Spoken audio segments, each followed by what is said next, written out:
But then someone asked me last week, he said, why Ekpe now? Why have you slowed down Ibeju-lekki? In the last 1 year, I have made more videos talking about the Ekpe real estate market than I have made on the Ibeju-lekki real estate market. In fact, I don't think I've made any videos basically 1 year from now, between August last year or September last year and September this year on Ibeju-lekki. And someone asked me a question last week. He said, I've been watching your videos and you've been talking about Ibeju-lekki. Why did you switch to Ekpe? And I decided, I think this is a question that's on some people's minds, and so it just makes sense to make a video where I answer this question. Hi guys, my name is Odisa, and this is Lands and Houses TV, where I share real estate tips and advice that help you make safe and profitable real estate investment. If this is the first time you're visiting my channel, please tap on the subscribe button, and then when you do that, please do not forget to tap on the little bell close to it, so that whenever I post new videos, you'll be the first to know. Alright guys, so let's talk about this. I actually started a series in 2018, and I called it the Ibeju-lekki series. The goal for that series was to answer all the questions I've been getting on Ibeju-lekki. I really wanted to advise people, to let people know, what the Ibeju-lekki market was like, how to avoid buying the wrong property, how to get the right property, and then that series really was really successful. Besides that series, I've been doing the Ask a Realtor show since 2017 thereabout, where I answered different real estate questions. So I've answered different kind of questions, and sometime last year I slowed down a bit, and I made a video about that. You can see that somewhere, here. I'll put the link somewhere here so you can watch that video. But then someone asked me last week, he said, why Ekpe now? Why have you slowed down Ibeju-lekki? And I just want to, answer this question, in this video. First of all, I looked at the trends. I've been selling lands in Ibeju-lekki for the past 4 years. That's 2016. And at that time, when I started selling lands in Ibeju-lekki, I found out that lands were cheap. People were buying land with C of O for, say, 1.2 million naira. There was one that sold for 800,000 naira, and the prices kept going up, and then, all of a sudden, lands with government acquisition started selling for 2 million naira, 2.5, 2.8, something that was selling for less than 1.5 million naira, Right now, if you want to buy a property, a plot of land with acquisition in Ibeju-lekki, you should be looking at, say, 2.8 million naira to 3.5 million naira. I have answered this question, like, if I got a $100 for any time I answered that question, how much can I get a plot of land in Ibeju-lekki, I would actually be a billionaire right now in dollars. But, that's how the cost of land kept going up in Ibeju-lekki. Right now, and I tell people that I advise you, if you're going to be buying in Ibeju-lekki, you shouldn't buy anything less than a government acquisition. But then, lands in Ibeju-lekki are quite on the high side, compared to what they were 3-4 years ago. And so I thought to myself, the market is already moving. If you're going to be buying anything cheap in Ibeju-lekki, say less than 1 million naira, less than 2 million naira, you should be looking at something, these acquisition in process lands. And the way Ibeju-lekki is structured, I don't advise anyone to buy such lands, in Ibeju-lekki right now.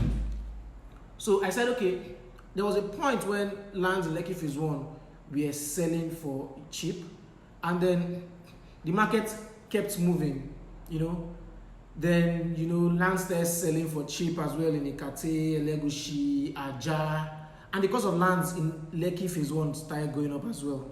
The same thing happened to Aja. Cost of land in Aja started going up, and people started moving to Songotedo. So people who bought land in Songotedo fast or early enough bought at, say, far cheaper prices than people who waited for the Songotedo market to really blow up. So this is it. I think there's a quote by Warren Buffett that says, I don't know exactly how he said it, but what it implies is that if you wait for the markets, or if by the time the information is in the market, by the time everyone is aware of the information, it's already late. Trust me, 2016 was not the best time to buy land in Ibeju-lekki. Yes, people were still buying land at far cheaper prices, but people who really bought at very cheap prices bought before 2016. There's an estate called Amen Estate. If you're watching this and you are enthusiastic about the Lagos real estate market, you probably know Amen Estate. Amen Estate has been in existence for years. I think about 12 years, 14 years thereabout. These guys bought a very large expanse of land, not just where the phase 1 is. They bought hectares of land where they are currently constructing the phase 2, and they bought it years ago. Still in Ibeju-lekki, they have another expanse of land, hectares, close to the Lekki Free Trade Zone, that they haven't even touched. Let's look at a company like an estate like Crown Estate. Crown Estate is in Sango-Tedo, just after ShopRite. Now, Crown Estate has been there since 2003. We have lots of mobile staff and some oil company guys who could afford the land at the time they sold it. You understand? But think about 2003. I think 2003, 2007. I don't want to be wrong now, but even if it's 2007, that was 13 years ago. Nobody was going to Sango-Tedo 13 years ago. Now imagine how much these guys must have bought the land in Sango-Tedo. Right now, if you want to buy land in Sango-Tedo, you should be looking at 20, 22, 23, 25, 28 million naira to buy land in Sango-Tedo. Where there are people who bought these lands for, say, 700k, 600k, 1 million naira 13 years ago. That's what we saw. And then the market kept moving into Ibeju, and while Ibeju was still struggling to pick up, the whole Dangote refinery story, Lekki Free Trade Zone story, blew up in Ibeju-lekki, and everybody now wanted to own land in Ibeju-lekki. As a result of that, development was coming this way from Ibeju-lekki, and development was coming from Sango-Tedo as well. Ibeju, Bogije, Awoyaya, and those other axes, and those other neighborhoods before Eleko picked up. And then the real estate axis of that corridor really picked up. First things first, you need to understand that the Lekki-Epe corridor is the real estate market with the most potential in Lagos, and I dare say Nigeria right now. When I say most potential, I'm not saying the most expensive. No, we have Banana Island, we have Ikoyi, but when we say potential, if something sells for 5 naira and can sell for 1 million naira, a few years from now, it has more potential, it has more growth potential than something that sells for 1 billion naira and would only sell for, say, 1.1 billion naira, say, within the same time. You get what I'm trying to say? So this area has lots of growth potential. Why? Because the place is not as developed as other parts of Lagos State. Come on, if you walk into Lekki Phase 1, you know the difference between Lekki Phase 1 and Sango-Tedo. But every day when I drive past this road, when I drive past the Sango-Tedo axis, I see new developments coming up. Today it's a car showroom, tomorrow it's a hotel, next tomorrow it's one school coming up. You just see that what happened to Lekki Phase 1 is constantly happening to Sango-Tedo. And it's the same way it is moving down to Epe. So if you wait, last year when we launched the enclave Epe, I think I could count the number of companies that were in Epe, the number of real estate companies that had upcoming estates in Epe. Right now, as I speak, everybody is going to Epe. And before you know what's happening, the market is full, the market is saturated, that's the word. Now the thing is, unlike Ibeju-lekki where we have lots of land, Epe doesn't have that much land. Unless of course you want to get into a few issues, which I'm going to be talking about in this video, maybe in another video. But that is why we moved to Epe, and I started talking about Epe fast, to get people to understand that, see, if you're really going to buy for investment, if you're really going to buy, you need to move fast. Besides, when I discovered Ekpe, I now found out that Ekpe is a more residential, neighborhood than Ibeju-lekki, and that's just the truth.